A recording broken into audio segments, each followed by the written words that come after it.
Tree Talking Time is brought to you by Conkey's Outdoors. Get all your hound hunting needs at conkeys.com. Welcome to Tree Talking Time, where we talk all things tree dogs, from the smallest fights to the largest hounds, treating squirrels to bears and everything in between. And from time to time, we might even run a little fast game.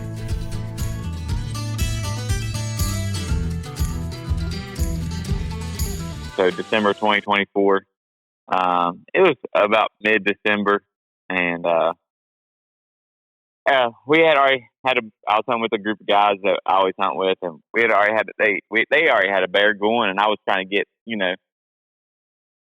to them, and I had figured I wasn't going to make it. Just that time of year, chases usually don't seem to last that long, especially if you got some hounds that are in shape, and the group of guys I hunt with usually they do keep their hounds in shape. So I was like, I was trying to get there to him, but I was like, well, if I strike another one, I'm absolutely going to turn loose. And I struck, and on my way there, and the dogs that they had that were running, they had crossed very close to where I struck.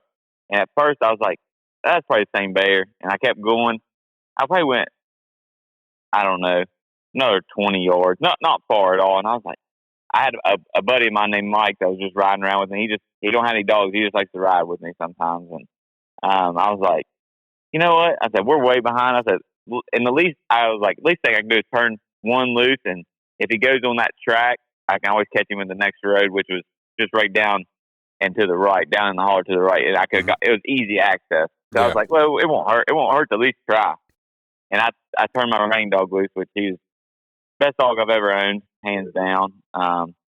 And he actually recently passed away this January, but that's tough. It was unfortunate, and it was definitely, I had no idea. Like, he never showed any signs of anything. Just came home one day and he was laying outside his kennel. No idea. So, but back to the story, I can go into that a little later. But turned Rain loose. He was 6 years old. So turned him loose, and he was going towards that track, and then all of a sudden he turned left and headed out the point. And I looked at Mike. I was like, well, that's probably not the same bear. Yeah. And he kept going, and I was still not 100% sure, because I was like, he could easily be drifting. Knowing him, he sometimes just would cut tracks and stuff. And I was like, well, maybe not. And he kept going out the point, and then as soon as he got up to the point, I was right below him, and he made a hard, like, left hand and cut back towards the road that I just came from. And I got up there where he crossed, and I blew down, and I just came through there. And I was like, I looked at Mike. I was like, oh, that's a different bear for sure. Oh yeah. And and I turned my pack loose. They didn't run that bear probably 400 or 500 yards and treed it. And I got up there, and it was a monster bear. It was the biggest bear I've seen in where I hunt in a long time. It was 363, which it's hard to find a bear that big in this area. I mean, sure. they're there. Don't get me wrong, they're there. But I mean, I've seen 500 pounders kill in West Virginia, but that's like rare. And even getting 300 here, it's like, wow. But ended up weighing 363. But I got up there, and the bear came out, and we had a guy that was there to shoot. He was first time, never been, and I could have killed it. It was my dogs. I was like, I had debated. I was like, man, I could get that bear mounted, and I'm not big on killing bears, really. I'm there for the hounds, really. Oh, yeah. And if for first time shooters, I like seeing that, and kids and stuff like that. I'm all for it. And that guy came a long ways. I was like, you know what? And they finally they treated again, and he got in there and got to shoot it. And it treated twice. I was surprised for the bear being that big, and he killed it. But man, that was just, when you said to tell a story, that was like the first one that came to my mind, just because it had to do with the best dog I've owned and the biggest bear to date that I've treed. I mean, it's been a long time. I mean, I've probably seen bigger in a tree, but that we've killed recently. That was definitely fresh. But yeah, I guess that's a initial story for you. Good deal. Why don't you introduce yourself before we get too far into this, then?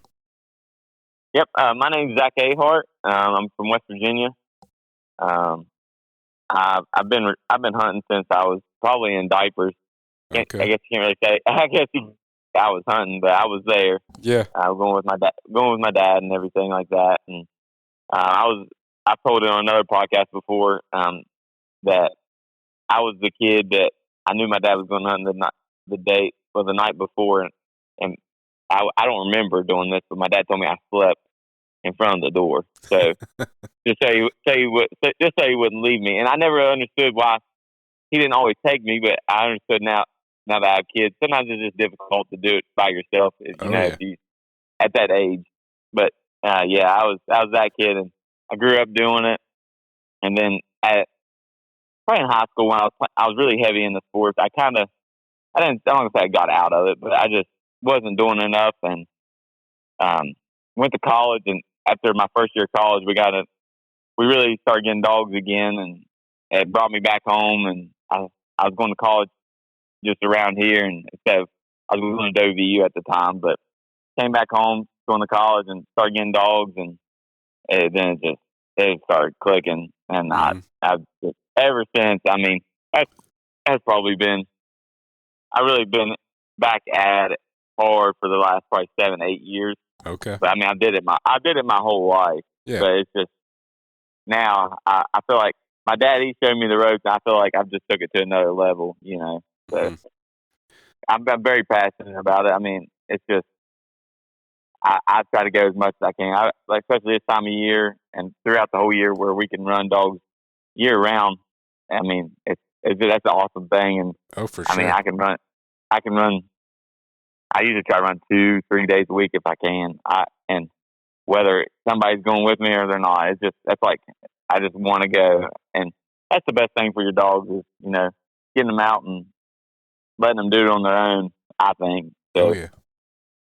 I mean, that's what I've noticed. I mean, I always enjoy hunting with my buddies. There's nothing like it, but every now and then it's nice to sneak out and go tree 1 or 2 with just your dog. Mm-hmm. It just means a little more. It means a little more to me, seeing them do it themselves. And I mean, I think my dogs run better. I mean, they run better, and it teaches them to run as a pack better, I think. So. You treated bear yesterday, didn't you? Oh yeah, me too. Okay. So we went yesterday. Me and Kirk went yesterday evening, and we turned loose, and we turned loose, and dogs were running, and 4 of the dogs split off and ended up treeing another one, and it definitely wasn't like a sour cub, because they've been running this one probably. They ran they started the chase, and they probably ran it for a good 15-20 minutes, maybe longer, a few miles probably, a couple miles at least, and then they split. And I mean, both bears, you could tell, were over 100 pounds. Definitely weren't like cubs or anything like that. Mm-hmm. But try to go as much as I can. I mean, especially with these young dogs I got. Yeah. Now, but you hunt all Plotts? Yeah. So yep. Just been hunting Plotts since I was young. It's a little different line than what I grew up hunting, but okay. I've always stuck with it. That's just what my dad hunted, and I just stuck with it. I don't have anything against. Some people are real hardcore with what breed they hunt, but I'm more or less just what I've always hunted and what I've known, and and I've seen good in all. But I mean, just been hunting those Plotts for as long as I can remember. And I mean, like I was saying, I mean, I'm not against any breed. I've seen great in all of them. I mean, I just have a preference of Plotts, and people give me a hard time, and I give a hard time back, but I don't need anything by it. When there's credit due, I'll definitely show it. That's just how I am. But yeah, I mean, I'm hunting Plotts. The lines that I hunt, a lot of people always ask me, and it's really a mixture of a little bit of everything, of bloodlines of Plott. To name a few, like Houston Valley. There's a little bit of old Pocahontas in them, and then I'm trying to think. Rough Mountain and White Hollow. I mean, they really got a mixture of a few different Plott bloodlines in them, which I think helps. I think that helps. I mean, I feel like just the history of them. I guess the people that were breeding them were just breeding good dogs to good dogs, you know. Okay. So I think that definitely helps. But I started off when I got really heavy back into it was I got within like a 2-year span. I got 4 pups from the Butlers, which Rain was one of them, and then I got 3 out there still. They're all 5 and 4 right now. Major and Tate and Chase, they all came from the Butlers, and they're here in West Virginia too. It's Chip and Trish, and Yep. I owe a lot of, I don't know, I give them a lot of credit because they're the ones that helped me, you know, get really back into it. Then they were willing to, you know, take a chance, let me have a pup, and I think they noticed Nice. after the Rain, after the first one, they seen how much that time I put into them, and they just, they let me get more after that. So That's awesome. I definitely haven't forgot about them. I haven't got a pup from them in a while just because I've recently just bred my own dogs. You know, I've been able to outcross and just get pups that way, but definitely haven't forgot about them. But yeah, I definitely have to give them a little bit of credit because they've helped me get right back into it, and they've got an excellent line of dogs. So, good deal. What do you like in your Plotts? What do I like about them? Yeah, like what stands out about them over you like you said, you've hunted with a lot of other breeds. What stands out? I mean, they got the go in them, and I mean, just the stamina. I mean, which all hounds really have the stamina. I mean, just putting them in the woods is what, you know, means the most. And a handler that's willing to do it. You know, it's not just every now and then. You got to be consistent with them. Consistency matters, and I mean, if they got it, I mean, you put them in the woods, it's going to come out in them. But I mean, just their stamina and their go, and I just feel like these line of Plotts and stuff. I've taken this from Trish herself. She said they just want to please their owner. That's just how they are, and then you know what the job is, and they get it done.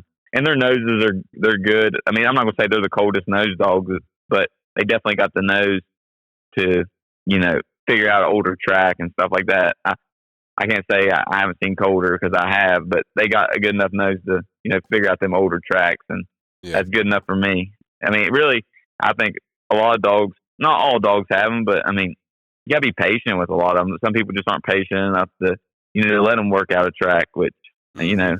Oh yeah. And I'll say I'm one of them sometimes. I'm like, especially in the summer, sometimes I want to rig those hot tracks, you know, instead of just letting my dog boo-hoo around on the hillside for 30 minutes to an hour. But sometimes you got to let them do that because they'll eventually put 2 and 2 together. That's what they're supposed to be doing, you know. Yeah. So not just blowing up and taking out there soon, you know, on those hot tracks all the time. Because that's easy. I mean, a lot of hounds can figure that out. Those cold tracks are the ones that are always fun to see which one comes out with it. Yeah. How big are your Plotts? They average probably from 40 to 60 pounds, really. Okay. I mean, none of them are. The biggest one I think is Major. He's around 60. I mean, and then the rest of them, my females, they're probably about 45. And then I got one male. He's around 50. They're all around, you know, 50 to 55, really. I mean, give or take. You know, it just depends on the year, I guess, how much they've been running. But I don't give them much of a break. But yeah, they're not anything huge because I know growing up, we hunted with. I mean, my dad had some Plotts that, you know, they were definitely bigger boned, and they just seemed bigger. Which I remember even hunting with Walker hounds that were, you know, seemed bigger. You know, I mean, I feel like them dogs were like almost 80 pounds. But I mean, maybe I was just small and just was thinking they were big. I don't know. But yeah, I've seen some big hounds. Yeah, I know, and I've seen some big blocky Plotts. I'm like, I and nothing against them. I just like I wouldn't. I know how much I run and how far bears like to run. I was like, I don't think that thing could cut it. You know, I mean, that's just how I feel. But sometimes them bigger, blockier dogs, they know how to figure out them. Some of them got the nose or something that keeps them part of your pack. You know, they may not have the speed, but they might have something else that they can bring to the pack. You know, yeah. So I'll go down anybody's dogs if they got a big blocky Plott. I hope they don't hate me now because, I mean, there's nothing against them because Major, he's my biggest one. He's 60 pounds. But he broke his leg a couple years ago, and he's not the same. He can't keep up, but I still take him some, and he's got a great nose. And when it comes that time of year, fall and winter, you can usually cut him loose, and he'll figure out one of them older tracks. Him and Rain were my go-tos when it came to that. And it's starting to change a little bit because I don't have Rain, and I've been hunting my younger dogs. I've been rigging them a lot and just letting them get experience. That's what this time of year is all about anyway. So I got one male that's out of Major. His name's Riggs, and I got a dog from Houston Valley out of Ben Jones and stuff. And Kenny, she's a year and a half, almost 2, and Riggs is a year. And I've been rigging them a lot with my older dog Tate, and which I trust him to keep them straight. And I mean, I feel like that's the best thing for them is rigging them and letting them figure out these tracks and stuff. So, how many dogs do you keep? I like to keep. Yes, I like to hunt 7 all the time. Okay. Or no, not 7. I'm sorry. I like to hunt 6, and I have 7 right now. I'm sorry. Gotcha. But right now, I'm only hunting 5. I'm only hunting 5 right now because I got a pup right now named Money, and he's not big enough to go yet. He's probably getting close to 4 months old. And then Major, like I was telling you, I don't take him all the time. It's just hard on his legs, so I just leave him at the house some, which he hates me for it. But and he don't need to run all the time, especially this time of year when these bears they cover some ground. So right now I'm just hunting 5, but this summer and fall I'll be hunting 6, which is my favorite. Will be my favorite because Money. I love training these young dogs, especially even Riggs and Tenny. They're still young, but man, it's fun to watch them young dogs start clicking and figuring it out and stuff. So 6 is my magic number. That's what I like to keep, and really my side by side. That's about all it needs to really be holding. But sometimes I take a little more or a little bit less. It just depends. Like Kirk's been riding with me here lately, which it just makes it easier for him because he likes to film and stuff. Or like he hurt his hand too, so it's hard for him to drive and do all that. So he brought like 3 dogs yesterday, but. So I was hauling 8 yesterday. So it all just depends. But usually I've been hauling just 5 this year for now. So were you able to get any pups out of Rain? Yeah, absolutely. Yeah. So I bred Rain. It'd be a little over 4 years ago. I bred him actually to 2 different females that year, and he is. I actually have a female out of him. Her name is Tess. She's 4, and she's one of my faster dogs. And then the other litter, I didn't get one. I didn't keep one out of it. I actually let my buddy have the pick out of that litter. But all the pups that even came out of him, they've all seen. If they were given the chance, they were great hounds. I mean, nice.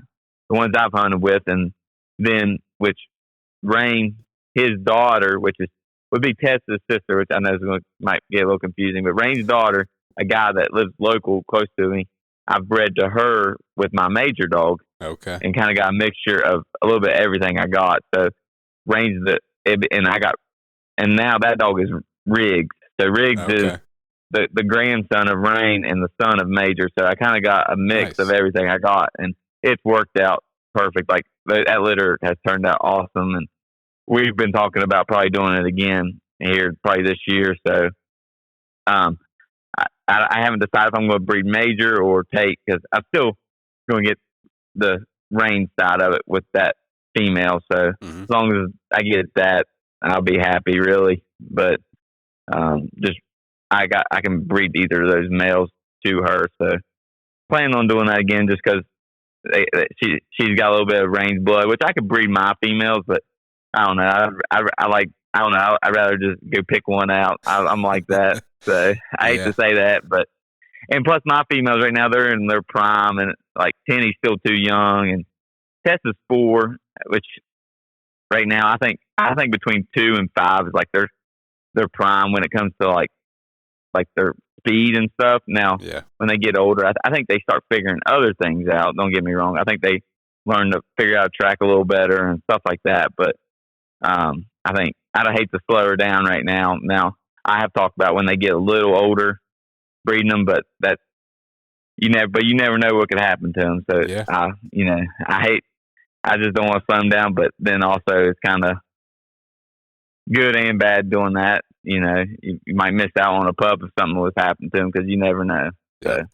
I was talking to a guy a couple years ago, and he said they hunted themselves out of a line of dogs because they were hunting bear and also some wild boar down in East Tennessee, and he was like, they had quite a few dogs got killed, and he said it just always seemed to be the good females that would inevitably get killed, and he's like, we almost hunted ourselves out of this line of dogs because he's like, we weren't breeding we were hunting the good females, and then they would Right. Then, like I said, a couple of them got killed, and he's like, we almost didn't have anything to breed. Yeah, it can happen fast. I mean, I've heard people getting a whole pack wiped out. I mean, it's unfortunate. And that's one thing about being in the woods. I try to be as careful as I can when I try to prolong their life as much as I can. Especially, I know I run them really hard, and they get a lot of miles on them. Like just little things like bringing a bear out of a tree and turn dogs back loose on it, like a whole pack. I'm not crazy on doing that. I did it, but like I'd rather just turn like a young dog or a couple of young dogs loose. But I don't know, just little things like that, like people not tying their dogs back. Like I'm always trying to get in there and get my dogs tied up. Just the safety of the dog. That's what it's all about. And even like bears on the ground, like I don't know. I've seen people like just keep their phones out all the time, and it's just cool getting videos and stuff. But I'm also about the safety of the dogs. And usually when I see if stuff starts to get a little hairy, I'm like, I'm getting in there, put my phone up, and I'm like, it's just time to, because put my phone up might save me a few $100 or $1,000 when I go to the vet. So as much as I hunt, I gotta be careful. I don't need to be going to the vet any more than I do. So, do you have a pretty good relationship with your vet? Absolutely, yeah. He's awesome. Which there's two of them there, and they're both awesome. They're very understanding. And there's a couple other vets that I don't use, and I've heard good reviews from other people. So, yeah, that's always important. I've heard people have bad, like going to vets and like vets not. I don't know. They don't understand what's going on. They think it's cruel and stuff, and things like that. And the vet I know, he's actually one of his good friends. Is a bear hunter, so he knows all about it. So he's always been willing to help me out if it's an emergency and stuff like that. So that's awesome. Yeah, it means a lot to have that in your back pocket for sure. Yeah, I know. A couple years ago, we was not a good day on some dogs, and we actually pulled a vet that is a bear hunter out of the woods to do surgery. So luckily, go ahead. He actually, when we walked in, another guy had rushed the dogs to the vet, and then me and a friend of mine went to the vet a little bit later. We helped get the bear out and everything, and we walked in. He's standing there in his hunting clothes doing surgery on this dog. It was kind of funny. Just not what you would expect, Right. You expect a vet be standing there in scrubs or something, and here he is in his hunting clothes. Right. Yeah. It means a lot to have somebody that's there whenever you need them, especially stuff like that. I mean, luckily, even like when it's nothing too major, a guy that's got a few dogs from me, and he bear hunts close to me, and he's a good friend of ours. His name's John Boy, and he saved me hundreds of dollars, like, because I can staple, but I can't staple good or sew very well, and he's sewed and stapled up a few of my dogs, so I gotta give him credit where it's due, because he saved me some money. And it's luckily my vet has been good about giving me antibiotics a little extra sometimes, so I always have a cabinet with some antibiotics for the dogs, because you just never know when you might need them. Yep. So good deal. Yep. Trying to think. That's all I got for that story.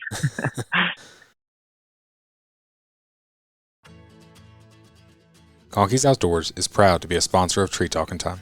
Family, hunting, tradition is the Conkeys motto. They understand the importance of passing down the tradition of hound hunting. They are a family-owned business that treats you like family. They also understand the importance of having the gear you need when you need it. Conkeys carries everything for your next hunt, and it ships to your door quick. They also offer great warranties on all tracking systems and financing options. Check them out at conkeys.com. You can also use the code TreeTalkingTime5 in all caps to save as well. What state are you from? So I live in Pennsylvania, but I've hunted in Virginia Pennsylvania. and West Virginia. Okay. All right. Yeah. Now, now, can y'all run dogs with, No. like run bear with dogs? Nope. No. I've seen some monsters up there, that's for sure. Oh yeah. We usually, like, our top 10 bears are usually over 500 pounds. Wow. Which that's probably also where they don't get dogged as much. You don't have to get ran or nothing like that. That probably puts the weight on them real quick. But yeah, I mean, I got all kinds of stories. As I was telling you earlier, I mean, with West Virginia, man, you can't beat. So if you're a resident in West Virginia, you can run year round. Which I mean, from January to about March, I mean, you're kind of wasting your time if you go out to look for a bear. I mean, not to say that they're not out, but most of them are usually laid up.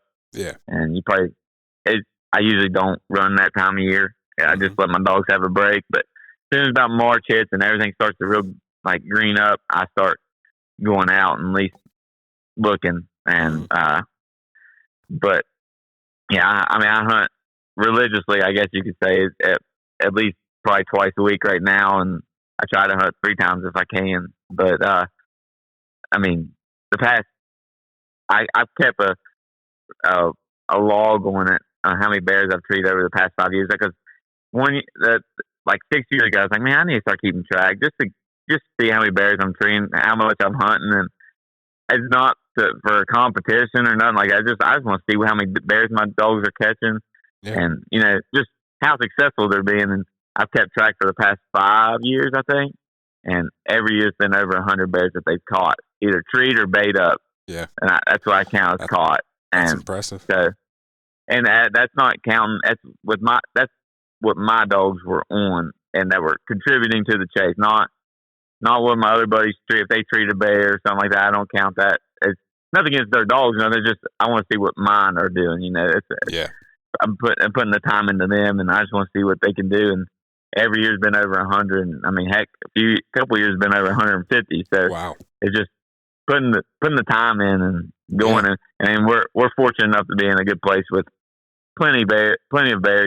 So that's always a good thing, and having access. And which part of being in the bear hunt world, you got to be on as many leases as you can, just so you can have access and get around and not be stepping on anybody's toes.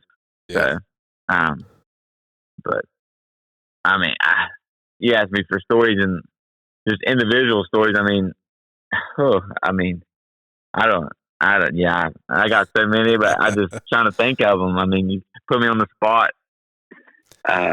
That's all right. Well, let's talk about YouTube. How long you been doing YouTube? YouTube, I started, I want to say 2.5, 3 years ago. I always had a YouTube. I wasn't really posting anything on it, and I'd actually met Kirk. I mean, it's been longer than that, and he's telling me, he's like, man, as much as you hunt, you need to just put that on. He's like, you need to just put that on YouTube. He's like, it won't hurt, And I was like, well, he's like, at least like your YouTube shorts, you could do that. And I was like, well, yeah, because I get like video clips of like the bears crossing the road and all that, and people like that. It's clean, it looks good, So I did that for a little bit, and I did post a couple of hunts. I wasn't like talking in the video, I was just kind of recording the hunt. Doing that, I didn't have a clue what I was doing, to be honest, and I was just doing that. But I posted a few like YouTube shorts of just a couple bears crossing the road with the dogs coming behind them, and then I posted some like a bear bait up with the dogs, and it was a clean bay. You know, it was no dogs like on it and stuff. It was just clean, and posted it, and like it. I mean, they blew up. I mean, like 12. I think one got like I haven't checked it on a while, but one was like around 12 million. The other one was like around 4 million. Wow. I mean, and it blew up my page. To be honest, I mean not blew up, but I mean I got to where I'm up to, which was a couple years ago, but it got me up to like 20 some thousand subscribers. So I mean, I usually if I post a video, I get a few thousand views. I mean, which is cool. I mean, it's not like a main source of income or anything, but it's just a cool thing to say I can do if I want to. And people are always like, "Man, you need to post more." I'm like, but I don't know. I just get kind of burnt out on recording all the time because it's almost like bear hunt's not the same thing every time, but it's similar. Yeah. I don't know. It just feels like sometimes I'm doing the same thing over and over and over. I understand. And I don't know. I just want to enjoy the hunt. I don't know. It's probably a little selfish of me, but I just want to kind of go and turn my dog loose and just sit there and listen to him, not worry about giving my phone an update, giving people an update what's going on. So I don't know. It's a lot, and like being around Kirk, he's got it mastered when it comes to like even whether it's having somebody come with him to help him film or him doing it himself. He's very, I don't know. He just has an instinct for just knowing how to just give the updates and talk to the camera and like just I don't know, keep people engaged. That's what the main thing is on YouTube, and he's killing it right now. But I mean, I love doing it. It's just I'm not very diverse when it comes to my videos. I'm literally just posting bear hunting videos. That's it. I'm not big in the deer hunting or turkey hunting or any. I'm not fishing. I really just love to run my dogs. That's it. And I don't know. I feel like sometimes people get tired of seeing the same things, but that's just what I do. So I try not to always post just because I want to kind of keep it fresh, I guess. But I understand. I'm right there with you. I don't deer hunt or anything either. So yeah, and nothing against it. It's just I don't know. I don't know, when I'm in the woods, I'd rather just be with my dogs. That's just how I feel. Yep. I don't have to be quiet. I don't have to try to call a turkey in. Nothing against any of it, but it's just I'd rather if I'm in the woods spending time, I'd rather be with my dogs. So. Yeah, YouTube's been fun. I mean, I've enjoyed it. It's just I don't think it'll ever be like a main source of income for me, but never say never. You just never know. With one video, it's really all it takes is it could take off a channel, really. So, I guess I got to start recording more, so maybe because you just never know. Yeah, it's something I'm just learning, just dipping my toe into. So. Oh yeah. It's a big world out there for sure. Because I know for a while I was hunting and I was using a GoPro a lot, and GoPro is good if you're getting like up close and personal, but sometimes it doesn't get very good quality when it's like distance and stuff. Yeah. So I mean, there's great cameras out there to use, but I use my iPhone a lot for stuff because I mean the new iPhone cameras they're legit, and I mean they get some pretty good quality on them. So and it makes it easier for me to edit when I'm doing videos because I can do it all on my phone. So gotcha. Yeah, it makes it nice, but I mean, everybody has a preference of how they want to do it. I've seen a little bit of everything, so very nice. Just think of any stories? Dude. I mean, heck, just some more recent ones. I mean, the other day I went hunting by myself and ended up I tree one. I wasn't by myself. I lied. Tree one by myself, and let me get my story straight. I went home with a couple guys, and they hunted with me for a little bit, and then they had to go home. We tree one, and then they were like, "Oh, we're leaving." And I was like, "Well, I'm gonna keep hunting." It was a nice evening. It still had plenty of daylight left, and I was like, It had just rained, so it was real nice and cool on the dogs. I was like, I want to keep looking for a bear, and I did. Ended up striking and turned loose. It was a hot track, and I turned loose, and I had thought the track was going one way, and I turned loose, and I kind of guided my dogs that way. And little did I know I was wrong, and I said look for a track in the road like most normal people would. And I turned loose, and my dogs went over the hill, and then my two oldest, Chase and Tate, turned and came back, and I was like, oh, man. I mean, they didn't go probably 50, 100 yards and turned around and came back. And the other dogs, my young dogs, were just jamming, going backwards. And I was like, crap. And I had to go get them because they, testing rigs, tinning rigs, they know what a tone is, but they usually just stop, and then they stopped in the next road they got to. And I had to go around and get them. And I lost track of my other dogs. And, man, I finally got them picked up and got to them. And I was like, oh, they're treed. And I was going into them. It was Tate and Chase that just had it treed. And I was walking in there, and I wasn't really, I should have been paying attention more. I was just walking in there, just running up the hill. And I almost got to him, and then I looked, and the bear wasn't even treed. It was just sitting there at the base of the tree on the ground. And I was like, oh, crap. And it was a nice bear, too. I mean, I say nice bear. When I say nice bear, I say it was probably a little over 200 pounds. Mm-hmm. It was a good-sized boar, and you could tell it had them backed up a little bit. With two dogs, usually they're not the bravest when it comes to a bear that size either. They were backed up, and that's what I like about my hounds, too. They know when they can be a little bit aggressive and when to use their brains a little bit, and mm-hmm. stay back, have some sense when it comes to that. So that's good. They were backed up, and you could hear that bear. Where it was just them two, they weren't barking. There was a little bit of, you could hear the bear a little bit. It was kind of cool. You could hear it stomping its teeth and blowing, and it would kind of charge them and then kind of go back to the base of the tree and just sit there. And it finally seen me. I was sneaking up there, and I got up there.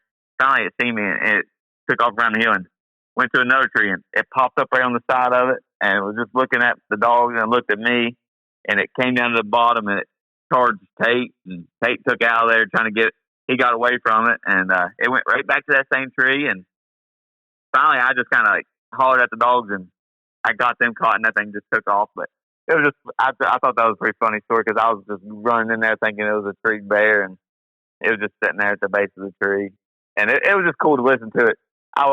It's just interesting to me to listen to him stomp them teeth and blow, and I don't know, I find that interesting to listen to him do that. Yeah. But I mean, the stories could go on and on. I just trying to think of them. That's my problem. I think I hunt so much, and my memory's I'm losing my memory. I mean, there's stories that go on for days. I just got to sit here and think about them.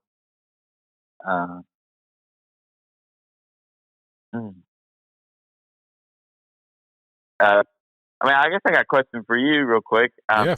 Do you enjoy hunting in West Virginia, or do you like Virginia a little better? So where I've hunted in West Virginia, it's rough. Yeah. There's not the access that it appears that you have, because I've hunted national forest that there's not great road access. I've talked to some other hunters, and they're like, yeah, we don't hunt that area because it sucks. And I'm like, I can see that. I've been up there a few times. Yeah. So where I've hunted in Virginia, I've hunted the mountains, and I've also hunted kind of the lower flat ground. The lower flat ground's kind of nice because it's flat. Right.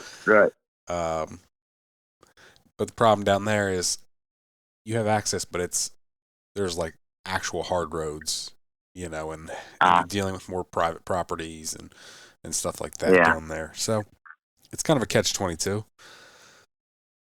Right. Yeah, I was just curious. I remember I've been hunting national forest, and it's probably been. I think I was probably early high school. I remember going with my dad to a national forest and hunting. And definitely, you better have your walking boots on when you go to national forest usually. yeah, we walked. I remember that evening we walked a good bit when we went hunting. And we were just training. We went over to go training with a guy we knew, and yeah, I remember that evening walking a lot. Yeah. Well, I thought it was a lot. I don't know. That's the good thing about here, man. I mean, the access, which we hunt outside besides, which helps our access, being able to get to places. Hunting out of a truck, I guess you can, but it makes it's hard on the truck, and it's just hard to get around in some of the places that we hunt. But I mean, it does make it nice. There's very few places where we hunt that, I mean, you can't get close to the dogs. Like, I mean, I don't know. Whenever it starts getting more than 300 yards, that feels like a long walk sometimes. But I'm going to be honest. I mean, I feel spoiled sometimes. I can pull within 70, 100 yards. I'm like, my gosh.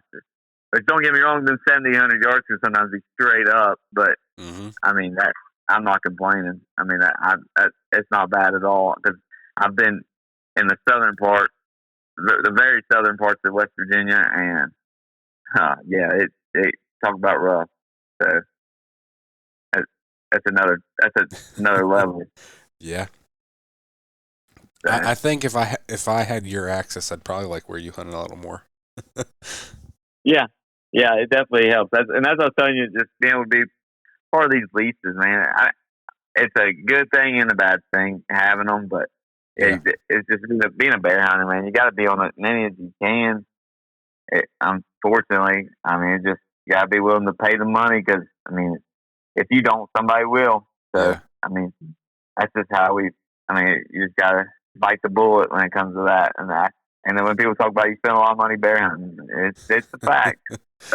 Yeah, for sure. But yeah, it's fun though. I mean, having the access makes it even better, and makes it even more enjoyable. And which I live about, I don't know, I could be hunting within 15, 20 minutes. Oh, nice. And yeah, that makes it really nice. I just hop in the stop beside, hit the hard road, and get some gas at the gas station, and then, go. And it makes it nice, especially when I want to go in the evenings after work or something.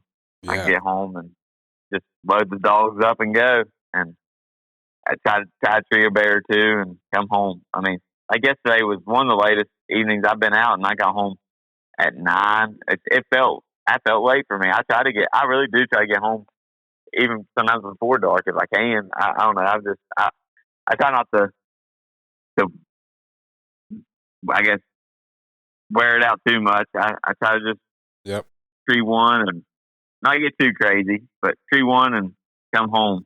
So usually, because I got kids at home, so I'm always trying to get back to them. But also, my dogs are like my kids, so I don't want them to feel like they're being left out. So I try to run as much as I can. So, which is making it nice now. My kids are getting old enough where they can start tagging along with me and at least riding around with me and my wife. So makes it even better, So, how old are your kids now? They're 1 and 2, so they're slowly getting older. They're getting about to the age where I started going a lot. But my daughter, she's 2, and she's a little easier to take than my 1-year-old. He's just now starting to walk. So yeah, they're definitely getting to the ages where we can strap them in the car seat and take at least one of them and go. So it makes it even better when watching the kids get excited. And like my daughter, she knows the names of my dogs, and heck, she's starting to she watches Kurt's videos and she names his dogs. I'm like, she definitely loves it. She knows. She pays attention. Them kids, they pay more attention than you think. So, yeah. That's awesome. Absolutely, yeah. It makes it even better. And I see why my dad, he kept at it for so many years with me. So I definitely, it's kind of went full circle now. So. Good deal. Well, got anything else? No, not really. I appreciate you having me on, and I appreciate you taking the time to come on. Yeah, absolutely. It's always fun to talk dogs and talk a few stories. Sorry, I didn't get them all out, but maybe for another time. Yeah, maybe for another time or something. So, I definitely enjoyed it. Like I said, I appreciate it, and hopefully the listeners enjoyed this little podcast. And for anybody that wants to that's listening that wants to check out your YouTube channel, what's your YouTube channel? It's just my name, Zach Ahart, ZACHAHART, and then you can always look on my Instagram or my Facebook. I'm always posting videos and stuff like that as well, like little clips and stories and pictures. Mm-hmm. I always try to, I don't know, that's just my thing. I like to just post little stories here and there for my memory later on down the road, and that's why everybody's like, "Man, you're always posting on your story." I'm like, "Yeah, well, it's for me too. Yep. It's not for it." I want people to see I'm still hunting, but I'm also, it's cool. You can go and you're just like your memories, and it'll show you like, "Hey, last year you treed a bear or two." I always enjoy doing that, especially if I'm sitting somewhere just trying to waste time. I can like, let's look at my memories, and then it's kind of cool just to go back and look, especially with losing a dog from last year. I mean, I like to go reflect on his history, so it just means a little bit more to me. Exactly. Like I said, I really do appreciate you coming on, and I love your videos, so definitely people should check it out. I appreciate it. Thank you very much, and we'll hopefully talk to you soon. Yep. You can find me on Facebook and Instagram at Tree Talking Media, and until next time, keep 'em talking in the timber.